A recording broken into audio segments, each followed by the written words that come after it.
एक व्यापारी की कहानी। पुराने समय की बात है। एक छोटे से गांव में मोहन नाम का एक युवक रहता था।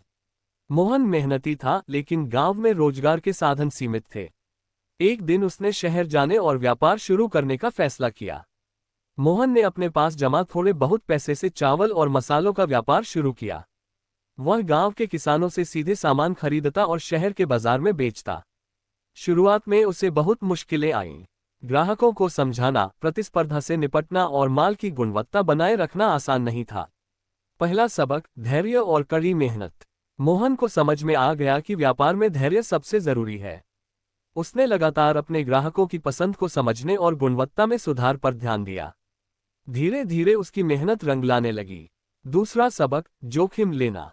एक दिन मोहन को पता चला कि एक पड़ोसी गांव में दालों की भारी मांग है। हालांकि वहां जाने में समय और पैसा दोनों लगने वाले थे। उसने हिम्मत जुटाई और दालों का बड़ा स्टॉक खरीदकर उस गांव में बेचने गया। सौदा सफल रहा और उसने अच्छा मुनाफा कमाया। तीसरा सबक, रिश्तों का महत्व। मोहन ने अपने व्यापार में रिश्तों की अहमियत समझी। उसने किसानों के साथ अच्छे संबंध बनाए और ग्राहकों के साथ ईमानदारी बरती। धीरे धीरे वह अपने क्षेत्र का एक भरोसेमंद व्यापारी बन गया। कुछ सालों में मोहन ने अपने व्यापार को कई गांवों और शहरों में फैलाया।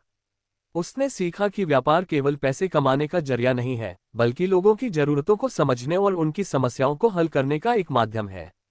निष्कर्ष, मोहन की कहानी से हमें ये सीख मिलती है कि व्यापार में धैर्य, मेहनत, जोखिम लेने की हिम्मत और अच्छे संबंध बनाना सफलता की कुंजी है।